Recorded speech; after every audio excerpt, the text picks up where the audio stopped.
चलें जी, identification parade हम पढ़ रहे थे। आवाज आ रही है सबको? जी जी चलें, जी कहता सर।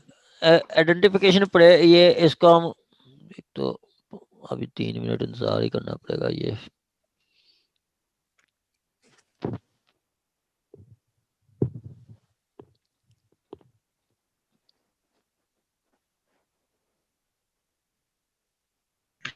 सर ये जो आपने वो बताया था कि डमीज के बारे में, आवाज आ रही है?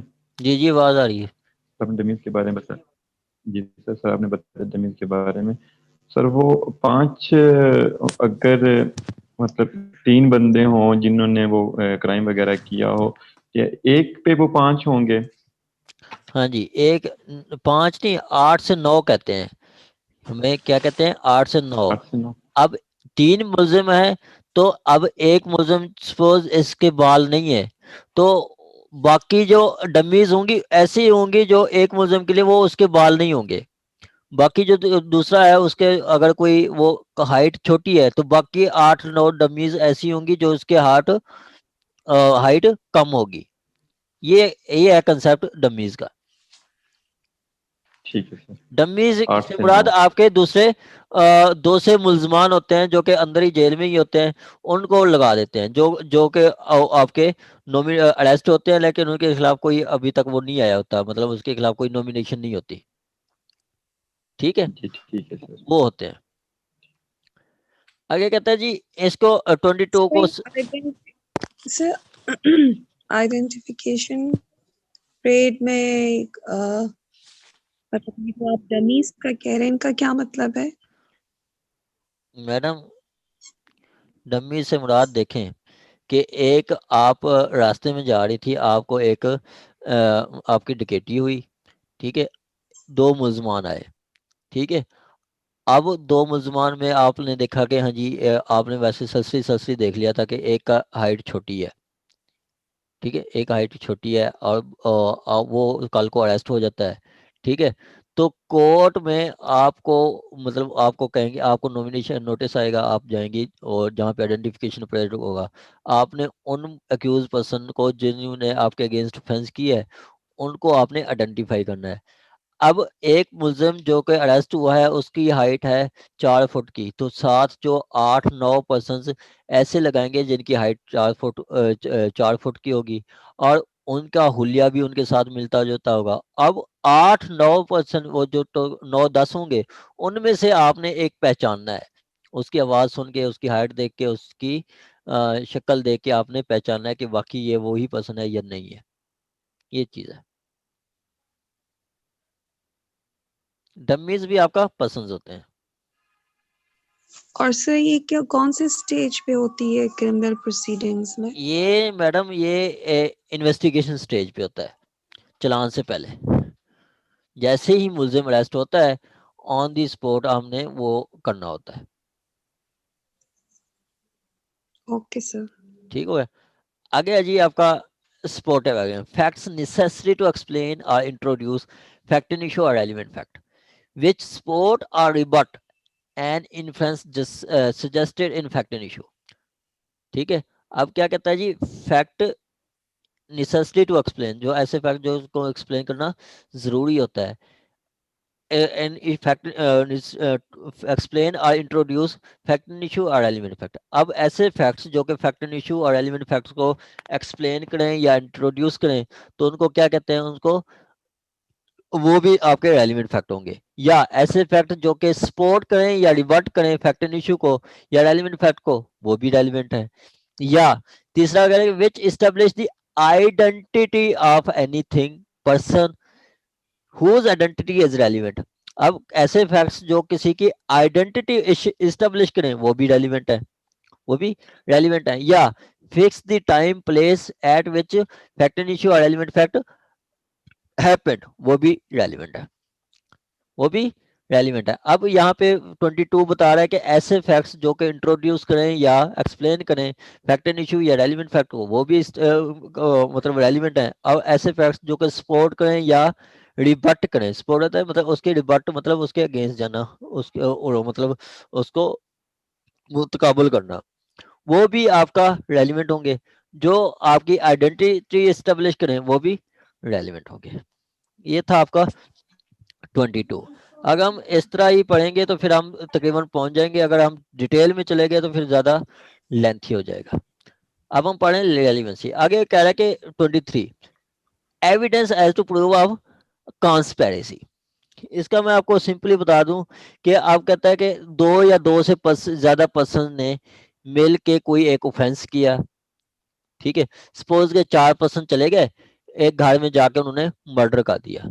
अब 4 पर्सन में से हर एक पर्सन जो बाकियों के खिलाफ कुछ कहता है, कुछ देखता है, कुछ सुनता है, ठीक है, जो बाकियों के खिलाफ वो बोलता है वो सारा रेलिवेंट होगा, वो सारा रेलिवेंट होगा। 4 पर्सन चले गए, मर्डर किया उन्होंने, उनमें से एक पर्सन आके बताता है कि हम ऐसे ऐसे गए थे, ऐसे ऐसे किया था, फलां पर्सन ने ऐसे किया, फलां पर्सन ने ऐसे किया, तो वो क्या होगा, वो भी रेलिवेंट होगा। लेकिन वो कह रहा है कि इसकी कंडीशन ये है कि वो सारों की कॉमन इंटेंशन एक हो, कॉमन इंटेंशन एक हो। ठीक हो गया, ये है आपका 23। 24 क्या कहता है? 24 कहता है facts not otherwise relevant becomes relevant. Facts जो कि रेलिवेंट नहीं होते लेकिन वो रेलिवेंट बन जाते हैं। कैसे? फैक्ट्स नॉट अदरवाइज रेलिवेंट और नॉट अदरवाइज रेलिवेंट और relevant if inconsistent with any fact in issue और रेलिवेंट फैक्ट। अब ऐसे फैक्ट जो कि रेलिवेंट तो नहीं है लेकिन वो उसके साथ मुताबिकत तो नहीं रखते, तो वो भी फैक्ट इशू के साथ रेलिवेंट फैक्ट मुताबिकत नहीं रखते, तो वो भी रेलिवेंट हो सकते हैं। या by themself are in connection with other facts they make the existence or non-existence of any fact an issue or relevant fact highly probable or improbable, जो कि हो सकता है या नहीं हो सकता। highly probable और improbable, हो सकता है या नहीं हो सकता, ये आपका बता रहा है 24। मतलब वो ऐसे फैक्ट्स जो कि रेलिवेंट नहीं होते लेकिन बाद में रेलिवेंट हो जाते हैं, रेलिवेंट नहीं होते लेकिन बाद में रेलिवेंट कहते हैं। अब देखें कि अब एक मर्डर हुआ है लाहौर में, लाहौर में मर्डर हुआ है और उस मर्डर में एक मैडम नाजगुल साहबा को डाल दिया है कि मैडम नाजगुल साहबा ने मर्डर किया है। अब मैडम कहती है कि मैं तो बैठी हूँ इस्लामाबाद, ठीक है, मैं तो बैठी हूँ इस्लामाबाद और जिस टाइम मर्डर हुआ है मैं तो इस्लामाबाद थी, मैं इस्लामाबाद के सर अतर मैडम पे कोई हल्का केस डाल दें, अतर अतर आपने मिनल्ला। मर्डर केस डाल दी।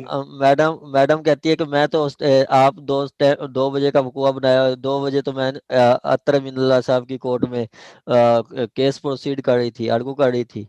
तो ये तो नहीं है, ये क्या है मैडम की प्ली ऑफ एलिबाई इसको कहेंगे, ठीक है, कि उस टाइम कोर्ट इस टाइम वो मतलब समवेयर एल्स, ठीक है, प्ली ऑफ एलिबाई क्या है, समवेयर एल्स, कि जैसे वो कहती है कि यहाँ ऑफेंस लाहौर में हुआ है तो वो जिस मुल्जिम पे डाला गया वो मुल्जिम कहता है कि मैं उस जगह पे था ही नहीं, मैं किसी और जगह पे था।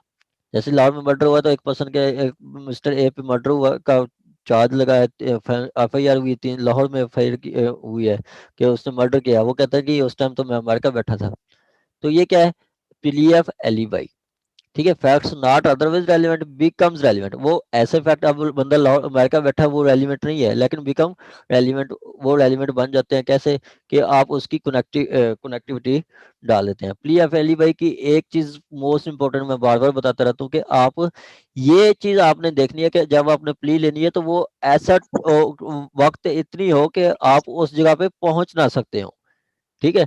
जैसे कि अब लाहौर का एक इलाका मजंग में मर्डर हुआ है और मुल्जिम का है कि नहीं मैं जिस टाइम मर्डर मजंग में हुआ है मैं बैठा था अनारकली, ठीक है, अनारकली और मजंग का 5 मिनट का फासला है, तो ऐसी उसकी प्ली नहीं मानी जाएगी। वो कहेगी कि यहाँ से आके मर्डर करके भी वो उधर बंदा जा सकता है। प्ली ऑफ एलिबाई 24 में ये कहता है कि अगर आपने प्ली ऑफ एलिबाई लेनी है तो वो as early as possible time ले लेनी है, जल्दी से ज्यादा मतलब जितनी जल्दी लेंगे उतनी होगी, ठीक हो गया। उसके बाद आपने ये जब वैसे जनरल रूल क्या है कि prosecution must prove his case beyond any doubt, any shadow of doubt, ठीक है, कि बगैर किसी डाउट दे प्रोसिक्यूशन ने अपना केस प्रूव करना है। लेकिन जब प्ली लेगा मुल्जिम प्लीएफ एलिबाई ले लेता है तो उस पे जो बर्डन होता है वो शिफ्ट हो जाता है ऑन एक्यूज्ड। ये है जी आपका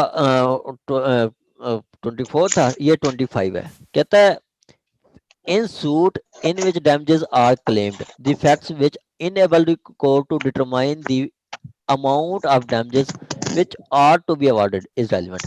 अब क्या है, दावा हुआ है सूट पर डैमेजेशन और डैमेजेस का, ठीक है, डैमेजेस का सूट हुआ है, ठीक हो गया। तो उस सूट में जो भी मतलब डैमेजेस में सूट का डैमेजेस डेफेमेशन का सूट हो या कोई आपका डैमेजेस क्लेम करते हैं, तो कोर्ट डैमेजेस क्लेम को डिटरमाइन करने के लिए जितने भी फैक्ट्स को आप कोर्ट देखेगी वो सारे रेलिवेंट होंगे, वो सारे रेलिवेंट होंगे। जितने भी फैक्ट्स वो मतलब ऐसे फैक्ट्स जो कि कोर्ट को इनेबल करें डिटरमाइन करने के लिए कि अमाउंट कितनी होनी चाहिए, वो सारे रेलिवेंट होंगे। सपोज के अब कुछ दिनों पहले शहबाज शरीफ ने लाहौर के सेशन कोर्ट में हर्जाने का दावा किया था इमरान खान के खिलाफ कि उसने पे एलिगेशन लगाया, ठीक है। अब ये हर्जाने की अमाउंट डैमेजेस की अमाउंट डिटरमाइन करने के लिए कोर्ट जिन जिन फैक्ट्स को देखेगी वो सारे रेलिवेंट होंगी। वो देखेगी कि शहबाज शरीफ की इस टाइम रिप्यूट क्या है, शहबाज शरीफ का वो करेक्टर क्या है, शहबाज शरीफ की मतलब पीआर क्या है, शहबाज शरीफ को कितनी डैमेजेस देने चाहिए, ठीक है। तो वो जो फैक्ट्स को देखेगी वो सारे रेलिवेंट होंगे। आ गया जी 26। कहता है when the question is the existence of any right और custom following facts are relevant. अब कस्टम या आपका किसी राइट की एग्जिस्टेंस पे कोई क्वेश्चन हो तो आप ऐसे फैक्ट्स जो ये बताएं कि राइट या कस्टम कब क्रिएट हुआ, कब क्लेम किया गया, कब मॉडिफाई किया गया, कब रिकॉग्नाइज किया गया, कब असर्ट किया गया, कब डिनाई किया गया, वो सारे फैक्ट्स रेलिवेंट होंगे, वो सारे फैक्ट्स रेलिवेंट होंगे। आगे कहता है 27, कहता है facts showing the existence of state of mind. Facts showing the existence of state of mind. State of mind क्या चीज है? State of mind means intention, knowledge, goodwill, good faith, negligence, rashness, ill will, goodwill, ये सारे क्या है? State of mind है, state of mind है, ठीक है। कहता है the facts showing the existence of mind, existence of state of mind such as intention, goodwill, knowledge, good faith, negligence, rashness, ill will, goodwill toward any particular person, showing the existence of any state of body or bodily feeling are relevant when the existence of such state of mind or body is relevant। अब suppose के question है कि क्या इस person की intention थी murder करने की या नहीं, या जो चार पर्सन या के एक पर्सन चार पर्सन ने मिलके एक पर्सन का मर्डर किया। अब ये कहता है कि जी मेरी कोई इंटेंशन नहीं थी मर्डर करने की, मेरी कोई इंटेंशन नहीं थी मर्डर करने की। तो उसकी इंटेंशन को प्रूव करने के लिए जो भी फैक्ट्स को डिटरमाइन करेगी वो सारे रेलिवेंट होंगे, वो सारे रेलिवेंट होंगे। आपके स्टेट ऑफ माइंड को देखने के लिए कोर्ट जिन फैक्ट्स को देखेगी वो सारे रेलिवेंट होंगे। आगे है जी 28। 28 कहता है facts bearing on question whether the act is intentional और एक्सीडेंशियल। वेदर द फैक्ट्स मतलब वैसे फैक्ट्स जो कि ये बताएं कि क्या ये फैक्ट्स, ये जो एक्ट है ये एक्सीडेंशियल या इंटेंशनल है, वो सारे फैक्ट्स रेलिवेंट होंगे। अब उसकी मिसाल ये क्या है, कहते हैं कि ए ने जेली करेंसी दी बी को, ठीक है, और अदालत में क्या है कि मुझे नहीं पता था कि ये जेली करेंसी है। ए ने बी को जेली करेंसी दी और अदालत में कहता है कि मुझे नहीं पता था कि ये जेली है। अब उसके बाद पता चला है कि ए ने B C D E F उसको भी जेली करेंसी दी थी, तो उसका ये एक्ट बता रहा है कि ये सारे ये काम कर रहा है, ये इंटेंशनल कर रहा है, ये सारे काम इंटेंशनल कर रहा है, उसके ये एक्ट रेलिवेंट होंगे। इसी तरह वो दूसरी एग्जांपल है कि ए ने बी को 5 लाख दे रखे थे, ठीक है। अब बी जब भी वो रकम वापस करता था, सपोज के बी ने ए को 1 लाख रुपए जमा करवाया, तो बी ने क्या लिखा, ए ने लिखा कि उसने 90,000 लिखा जमा कराया, इस तरह फिर जमा करवाया तो फिर 90,000 लिखता रहा। मतलब उसकी एंट्रीज में जितनी भी रकम वो बी जब वापस करता था उससे कम लिखता था। अब पीछे 4 5 उसकी एंट्रीज उसमें कम लिखा गया, तो ये क्या था, ये उसकी इंटेंशन थी, इंटेंशन बता रहे कि वो उस जान के कम लिखता था। आ गया जी 29 है जी course of business. Course of business में जो आपके किए जाते हैं, ठीक है।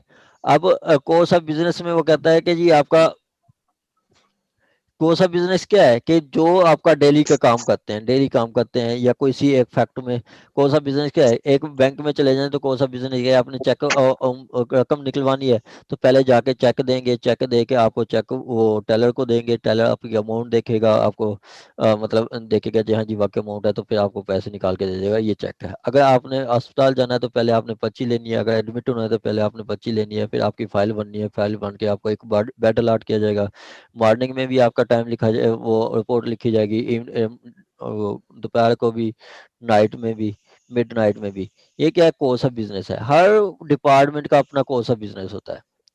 ठीक हो गया।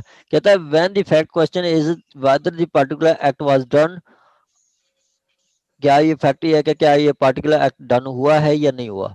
The existence of any course of business according to which act naturally would have done is relevant. अब क्वेश्चन ये है कि क्या ये पर्टिकुलर एक्ट हुआ है या नहीं हुआ। अब वो कहता है कि in existence of any course of business, course of business की जो एग्जिस्टेंस है वो भी आपकी मतलब जिसमें वो काम किया जाता है वो रेलिवेंट होगी।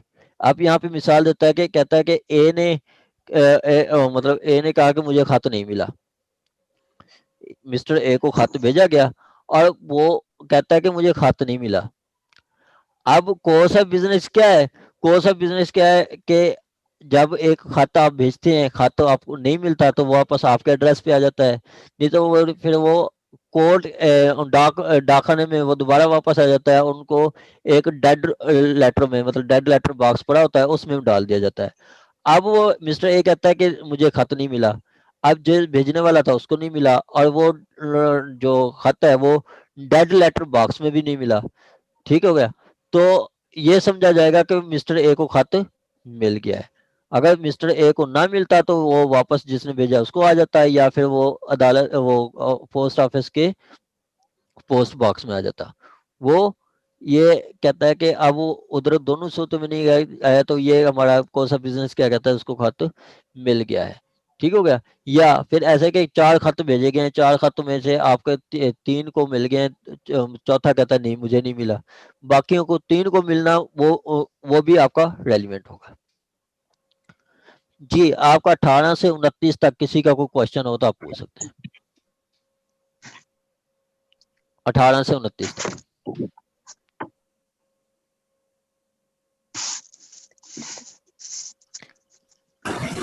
ये जो हम ये पढ़ते हैं ना, 22 के बारे में है थोड़ी सी कंफ्यूजन। क्या कंफ्यूजन है, क्या क्वेश्चन है आपका। सर फॉर एग्जांपल मेरे साथ डैकेटी की एक वारदात होती है, अस्सलाम दो वालेकुम सर, नामालूम आर्टिकल बंदे 25 अगर दोबारा से आप रिपीट कर दें तो। 25 बात करनी है अब।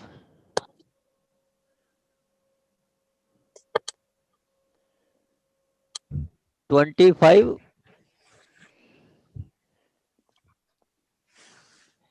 हेलो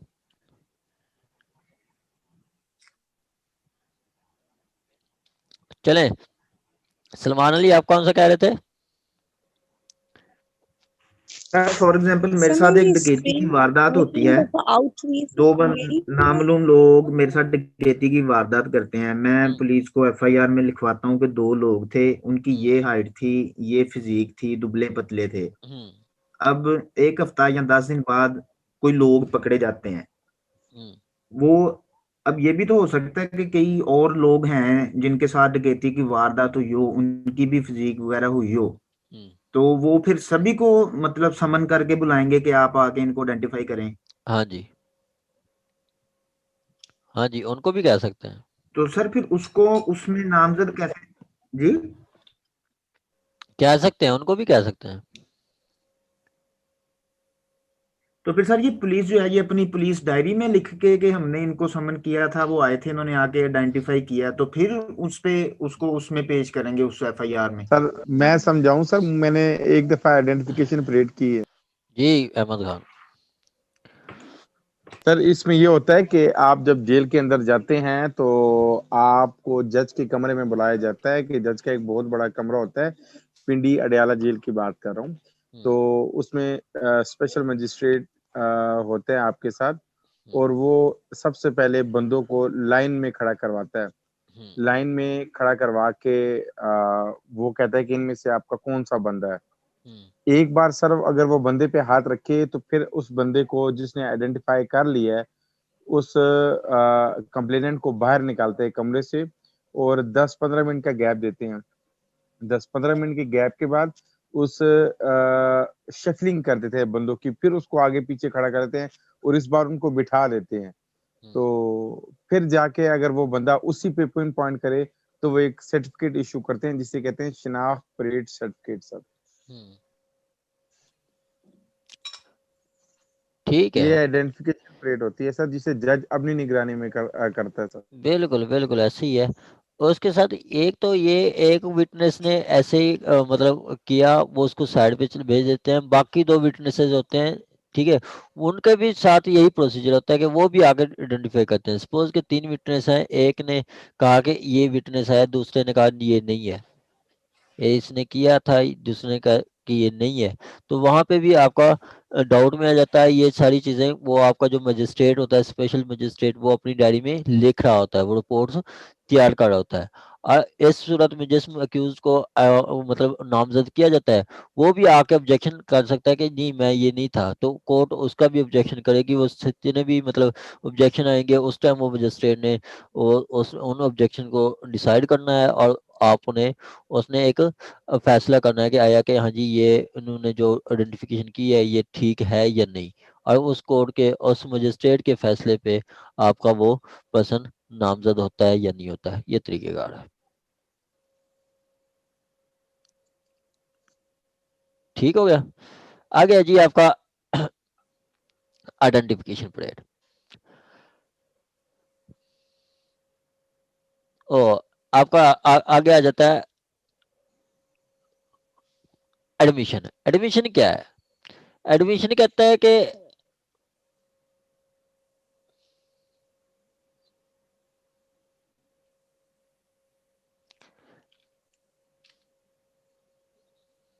एडमिशन कहता है एडमिशन इज स्टेटमेंट ओरल और documentary which suggest influence from an effect and issue और एलिमेंट फैक्ट। अब ये क्या है जी? ओरल या डॉक्यूमेंट्री मतलब स्टेटमेंट है, ठीक है, जो कि सजेस्ट करती है इन्फ्लुएंस फ्रॉम रेलिवेंट फैक्ट और फैक्ट एंड इशू, और which is made by any of the person under the circumstances here before here and after mention. मतलब एनी सर्कमस्टांसेस में की जाती है, जो कि आगे हम बताते हैं। इन सर्कमस्टांसेस में की जाती है आपकी एडमिशन या कन्फेशन। ठीक है। अब वो कहता है कि एडमिशन क्या है? एडमिशन आपकी ओरल या डॉक्यूमेंट्री एविडेंस है, जो कि आप पेश करते हैं रेलिवेंट फैक्टर या फैक्ट एंड इश्यूज पे की जाते हैं। सपोज के एक मुलजिम आ जाता है, एक कंप्लेनेंट आ जाता है, सॉरी प्लेंटिफ या डिफेंडेंट आ जाता है कोर्ट में, आके कहता है कि सपोज के मलिक साहब ने दावा किया 5 लाख का रिकवरी का अदील अहमद के खिलाफ। अदील अहमद आके कोर्ट आके कहता है कि जी मैंने 3 लाख देना है। तो ये 3 लाख वो आके उसने ओरल बताया कि ये क्या है, वो उसका एडमिशन है। ठीक है, जो कि सजेस्ट कर रहा है फैक्ट एंड इशू या रेलेवेंट फैक्ट पे कोई इन्फ्लुएंस सजेस्ट कर रहा है। ठीक हो गया। अब 31 में बताया गया कि आपके एजेंट एडमिशन कौन कर सकते हैं। 31 में सिंपली बताया गया कि आपका जो एडमिशन है वो पार्टी टू प्रोसीडिंग या एज एजेंट। अब जो पार्टी है वो खुद भी कर सकती है और उसके एजेंट भी कर सकते हैं ये एडमिशन। ठीक हो गया। आगे 32 में बताया गया कि पार्टी 33 में 31 में 5 लोगों को बताया गया कि एक तो वो पार्टी और उसके एजेंट दूसरा वो कह रहे हैं कि रिप्रेजेंटेटिव इन करेक्टर, रिप्रेजेंटेटिव इन करेक्टर में जो लोग हैं वो भी कर सकते हैं। थर्ड में बताया गया कि जिनका पेकनरी या प्रोप्राइटरी इंटरेस्ट है वो भी इंटरेस्ट कर एडमिशन कर सकते हैं। और 3B में बताया गया कि जिन पर्सन से आपने वो राइट ड्राइव किया है वो भी आप आके एडमिशन कर सकते हैं। आगे 32 है, 32 में बताया गया कि आपके एडमिशन और दूसरा कौन कर सकता है, दूसरा वो कर सकता है कि जिनका इंटरेस्ट आपकी मतलब प्लेंटिफ की या जिसकी मतलब जिनका इंटरेस्ट उनके अगेंस्ट हो वो भी एडमिशन कर सकता है, जिनका इंटरेस्ट उनके अगेंस्ट हो। मैं अब इसकी आपको एग्जांपल बताता हूँ तो आप इसको समझ जाएंगे। अब मलिक साहब है, मलिक साहब का जो है ना वो 10 दुकानें हैं। अदील अहमद ने कहा कि 10 दुकानें हैं तो 10 दुकानों का मैं आपको किराया लेके दूंगा। 10 दुकानों में से 9 दुकानों का अदील अहमद ने किराया लेके दे दिया। अब एक दुकान वाले का क्या है कि जी मिस्टर ए जो है वो दुकान वाला, उसके पास किराया नहीं बनता, उसके पास किराया नहीं बनता। ये अदील अहमद कह रहा है जो कि तक मैं किराया लेके दिया करूंगा। अब जो मिस्टर अदील अहमद कह रहा है कि मिस्टर ए के खिलाफ मतलब नाम 10वां जो दुकानदार है उसके खिलाफ कोई किराया नहीं बनता। वही दुकानदार आके कह दे कि जी मेरे पास मेरा किराया बनता है, मैं देने को तैयार हूँ, तो वो क्या होगा, वो ऐसा पर्सन है जिसकी पोजीशन आपके अगेंस्ट है, उसका एडमिशन भी आपका एडमिशन है, वो पर्सन भी आपको एडमिशन कर सकता है। ठीक है, ये था बेसिक आपका एडमिशन का। ठीक हो गया। एडमिशन अब पार्टी रेफर जिसको कर देती है, जैसे कि आप कहते हैं कि मतलब एक पर्सन कहते हैं कि आपने सच पूछना है तो फलां बंदर से जाके पूछ लो। पार्टी जिसको रेफर कर दे वो भी एडमिशन कर सकता है। प्लेंटिफ किसी को कह दे कि उनसे पूछ ले, वो उसको सारा पता है, तो वो उसका जो जिसको रेफर किया गया है उसका स्टेटमेंट भी आपकी एडमिशन होगी। 34 में यही बता रहा है कि आपका prove of admission against person making, oh sorry 33 में बताया गया क्वेश्चन क्या जी, कहता है जी question is whether a horse sold by whether a horse sold by A is to B is sound. अब क्वेश्चन क्या है कि एक घोड़ा जो कि ए ने बी को सेल किया है वो क्या वो ठीक है। ठीक है, ए कहता है बी को कि जाओ सी से जाके पूछ लो कि घोड़ा बिल्कुल ठीक है, तो जो सी की स्टेटमेंट होगी वो भी आपकी रेलिवेंट होगी, वो भी आपकी रेलिवेंट होगी और सी की स्टेटमेंट भी एडमिशन होगी। अब आपको मैं मजीद बता दूं डिटेल के साथ कि जो एडमिशन कौन कौन से लोग कर सकते हैं। एडमिशन आपके 6 पर्सन कर सकते हैं। कौन? एक पार्टी इटसेल्फ कर सकती है, उसका कोई एजेंट कर सकता है, या उसका कोई रिप्रेजेंटेटिव करेक्टर में कोई लोग हैं वो कर सकते हैं, या जिनका कोई पेक्यूनियर इंटरेस्ट है वो कर सकता है, या जिनका कोई प्रोप्राइटरी इंटरेस्ट है वो कर सकता है, या जिनसे आपने राइट ड्राइव किया है वो कर सकता है, या जिसको रेफर किया गया है वो भी कर सकता है। ये था आपका एडमिशन। एडमिशन तक आपका किसी का कोई क्वेश्चन हो तो आप पूछ सकते हैं। आगे हम पढ़ रहे हैं कन्फेशन। एडमिशन तक आपका किसी का कोई क्वेश्चन हो तो। सर ये आर्टिकल 34 जरा बता दें। 34 मैडम कहता है कि आपका जो एडमिशन है ये आपने प्रूव कैसे करना है। ठीक है, एडमिशन आपने प्रूव कैसे करना है। ठीक है, इसको अब इसको मैं आपको पढ़ के सुनाता हूँ तो फिर आपको ज्यादा समझ आएगा। कहता है prove of admission against person making them और बाय हिज ऑन बिहाफ। कहता है अगर जिसने एडमिशन किया है उसके खिलाफ आपने प्रूव कैसे किया है, जैसे जिसने एडमिशन करना है उसके खिलाफ आप प्रूव कैसे कर सकते हैं। कहते हैं an admission relevant are may be proved against the person who makes him और हिज रिप्रेजेंटेटिव। अब जिस पर्सन ने एडमिशन किया है उसके खिलाफ उसको आप भी प्रूव कर सकते हैं। ठीक है, या उनके representative interest but cannot be proved by और on the behalf of person who makes them और by is representative interest except in following cases. अब इन केसेस हैं, इन केसेस में आप पर्सन एडमिशन जो है उनके खिलाफ भी आप प्रूव कर सकते हैं। जिन्होंने डिपोज किया है उनके खिलाफ भी आप डिपोज प्रूव कर सकते हैं। क्या जी एक एन एडमिशन में B proved bye on the behalf of person making it when it is of such a nature that a person making it worded, it would be relevant as between third person under Article 13. अब एक person ने कोई एक admission किया है, वो उस person की डेथ हो गई है, ठीक है। अब उसको उसके एडमिशन को आपने कैसे प्रूव करना है, ठीक है, ये आपका 34 में बताया गया है। इसकी मैडम आपकी जो आगे इलिस्ट्रेशन है, इलिस्ट्रेशन ये ए, बी इलिस्ट्रेशन है, इसके इलिस्ट्रेशन से आपको ज्यादा अच्छी तरह समझ आ जाएगा, ठीक है, कि ठीक है। एक इलिस्ट्रेशन को हम मतलब इसको पर्सन को कैसे प्रूव करते हैं, मतलब एक पर्सन जो कि स्टेटमेंट दे गया है या एडमिशन किया है, उसको हमने कैसे प्रूव करना है। कहता है A the captain of ship is tried for casting her way. अब एक ए जो है वो एक कैप्टन है, उस पे इल्जाम ये है, उस पे ट्रायल चल रहा है कि उसने अपने जहाज को दूसरी तरफ मोड़ा है, मतलब अपनी डायरेक्शन से दूसरी तरफ मोड़ा है उसने, ठीक है। कहता है evidence is given to show that the ship was taken out of her proper के कोर्स। अब उसके खिलाफ एविडेंस बताई गई है कि नहीं, वो जो शिप है वो ठीक जगह पे, मतलब ठीक रास्ते पे गया है, उसको दूसरी तरफ नहीं मोड़ा गया, ठीक है। कहता है A produce a book kept by him in ordinary course of nature in a business showing observance alleged to have been taken from the day to day and indicating that the ship was not taken out of proper course. A may prove the statements because they would admissible by third person. अब ऊपर भी वो third person की बात कर रहा था, ये ऊपर third person if he was dead under 42 मतलब ऑर्डनरी कोर्स ऑफ बिजनेस की जो बात कर रहा है। अब कहता है कि एक पर्सन है, उस पर इल्जाम था कि उसने जहाज को दूसरी तरफ मोड़ा है, लेकिन वो आके अदालत में कहता है कि नहीं, मैंने ऐसा कोई नहीं मोड़ा, ठीक हो गया। अब जो कि जिस पर्सन ने स्टेटमेंट दी है उसके अगेंस्ट आप प्रूव कर रहे हैं, proof of admission against person making them. जिस पर्सन ने कोई स्टेटमेंट दी है उसके अगेंस्ट आप प्रूव करें। वो कहता है कि उस पर ट्रायल हो रहा है, उस पर इल्जाम था कि उसने जहाज को दूसरी तरफ मोड़ा है, जहाज को दूसरी तरफ मोड़ा है, उस पे ये इल्जाम था। वो एक आर्मी था, वो आर्मी ऑफिसर था, उसको उस पे इल्जाम था। अब जब वो जॉब करता था, जिनके माइक ऑन है वो काइंडली माइक ऑफ कर दें, असांजो क्रॉस करे ना असांजो टूल जेको आहे ये माइक ऑफ कर दें। इतां मूंखे फोन कजे त पोइ मां हिते निकिरी था। जाकिर हुसैन माइक ऑफ कर दे अपना, कमर साहब आप भी माइक ऑफ कर दें, ठीक हो गया। अच्छा, अब उस पे इल्जाम था कि उसने जो जहाज दूसरी तरफ मोड़ा, जिस तरह उसकी ड्यूटी के दौरान जब भी वो जहाज चलाता था तो वो अपनी एक डायरी मेंटेन करता था।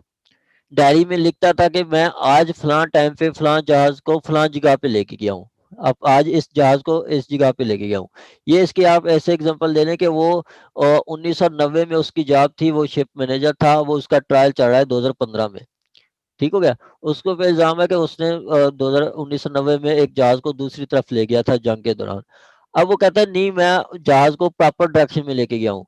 जब वो 1990 में जब वो जहाज का शिप मैनेजर था, वो शिप चला रहा था, वो एक डायरी मेंटेन करता था, ठीक है, ऑर्डनरी कोर्स ऑफ बिजनेस में, कि आज मेरी मतलब आज मोरखा 1/1/2/1990 मैं 2 बजे जहाज को फलां जगह पे लेके गया था, 4 बजे फलां पे लेके गया था, 6 बजे मेरी ड्यूटी ऑफ हुई थी और मैं वापस चला गया था, ठीक हो गया। अब वो कहता है कि मेरी प्रॉपर ठीक है, तो वही उसकी जो डायरी है, वही डायरी उसकी जो उसने प्रॉपर पहले मेंटेन की हुई थी, वो आगे कोर्ट में देता है कि ये देखें जी, मैंने जहाज को दूसरी तरफ नहीं मोड़ा था, तो वो उसकी इनफ प्रूव होगी। उसके अगेंस्ट वो मतलब वो अब जो उसने अपनी स्टेटमेंट दी है उसके खिलाफ वो डायरी जो है उसको उसके खिलाफ वो अपनी स्टेटमेंट के खिलाफ वो प्रूव कर रही है। ठीक है सर, लेकिन क्यूएसओ में ये भी तो है कि admitted facts need not to be proved, तो फिर इस सेक्शन की क्या जरूरत है? फिर उसको एडमिटेड प्रूव फैक्ट, करने की फिर जरूरत है? ये एडमिटेड फैक्ट कहाँ पे है? सर दूसरी पार्टी तो ये कह आर्टिकल मेरे ख्याल से नहीं पकड़ रही ना, दूसरी पार्टी तो कह रही है कि नहीं आपने ऐसा नहीं किया, वो तो प्रूव कर रहा है। जी एडमिटेड कहाँ पे है? सर, वो आर्टिकल 113 में कि किसमें, उसकी मैं बात कर 111 रही में हूँ, है, उसकी बात कर 111 में बताया कि ठीक है एडमिटेड फैक्ट जो है वो प्रूव जी नहीं कर सकते। अब वही आगे 112 में जुडिशियल नोटिस है, 113 में है facts admitted need not be proved, 113 में है। सर एडमिशन और एडमिटेड फैक्ट एक ही चीज नहीं हो जाती? क्या चीज? एडमिटेड फैक्ट्स और एडमिशन एक चीज नहीं हो जाती? हाँ जी, ये एक चीज है, एक चीज है। तो मैं ये इसी में कंफ्यूज हूँ ना कि जब वहां पे वो कह रहे हैं कि जब एडमिशन हो गई है तो फिर उसको प्रूफ करने की जरूरत नहीं है, तो फिर 34 में उसको प्रूफ क्यों किया जा रहा है? मैडम वही मैं कह रहा हूँ कि अब वो उसके खिलाफ मतलब वो अब वो स्टेटमेंट दे के चला गया है, ठीक है, स्टेटमेंट दे के चला गया, तो फिर उसकी वो कोई डायरी से उसको प्रूव कर रहे हैं। ठीक है, सही है। ठीक है, ये था आपका ठीक है, 34। मतलब ये एक्सेप्शंस में, हाँ ये जी, एक्सेप्शन एक्सेप्शन में बेसिकली है बता रहे हैं। ये मैडम जो 34 है ना, इसकी बाकी भी इलस्ट्रेशन आप पढ़ें तो ये ज्यादा आपको क्लियर करेंगी। ये तो हमने ठीक एक ठीक इलस्ट्रेशन पढ़ी है, ये सारी मैंने आपको पहले भी बताया था कि आप मैक्सिमम पढ़ें, मैक्सिमम पढ़ें। ठीक है। जहाँ पे आपको कोई प्रॉब्लम हो आप मुझे मैसेज करें, मैं आपको वो वॉइस रिकॉर्डिंग में मैं आपको भेज के बता दिया करूंगा कि ये ऐसे ये ऐसे ये ऐसे। ठीक है, मैक्सिमम मैं आप पढ़ेंगे तो ज्यादा लर्न करेंगे, सुन के ज्यादा नहीं होगा, आप ज्यादा खुद पढ़ेंगे तो ज्यादा लर्न करेंगे। ठीक हो गया? रिकॉर्डिंग नहीं हो रही है सर? रिकॉर्डिंग नहीं हो रही? सर हो रही है सर, आ रही है। हो रही है सर, शो रही है। अच्छा, चलें जी आगे चलते हैं। फिर आगे है जी कन्फेशन। कन्फेशन ये इंपॉर्टेंट है, कन्फेशन इंपॉर्टेंट है। कहता है कि confession cause by inducement threat promise when when irrelevant in criminal proceeding. अब कहता है कि एक कन्फेशन है, उस पे इंड्यूसमेंट है, थ्रेट है, प्रॉमिस है, वो सारे इरेलीवेंट है। जो आप थ्रेड के साथ आप किसी के गन पॉइंट पे करें कि आप अदील अहमद को कहें कि ये आप कन्फेशन करें कि आपने लड़की को छेड़ा, नहीं तो मैं आपको गोली मार देता हूँ, तो वो कोई कन्फेशन नहीं होगा। आप उसको प्रॉमिस करें कि आप ये एडमिशन सर एडमिशन और कन्फेशन एक ही चीज है? मैडम एडमिशन हेड है, ब्रांच है, मेन ब्रांच है, उसकी सब ब्रांच कन्फेशन है। एडमिशन सिविल में होता है, कन्फेशन क्रिमिनल में होता है। एडमिशन में हमने बताया कि कौन कौन कर सकते हैं, खुद पर्सन कर सकता है, एजेंट कर सकता है, रिप्रेजेंटेटिव इंटरेस्ट कर सकता है, पेक्यूनियरी इंटरेस्ट वाला कर सकता है, प्रोप्राइटरी इंटरेस्ट वाला कर सकता है, उसका पार्टी जिसको रेफर किया जाता है उसको वो कर सकता है, पार्टी जिसके पोजेशन एडवर्स हो वो कर सकता है। लेकिन कन्फेशन ओनली अक्यूज्ड कर सकता है, ओनली अक्यूज्ड। ठीक है, फर्क है मैडम, ये कन्फेशन और एडमिशन में काफी फर्क है। ठीक है, ठीक है सर। मैं अब मीटिंग हमारी 1 मिनट रह गई है, तो फिर मैं नई मीटिंग स्टार्ट कर लूंगा। ठीक हो गया? अब कहता है कि कन्फेशन, इस तरह पता भी नहीं चलता, कन्फेशन आपका कब, जब आपका कन्फेशन में मतलब कन्फेशन में कोई थ्रेट है, इंड्यूसमेंट है, प्रॉमिस है, वो प्रॉमिस वो आपका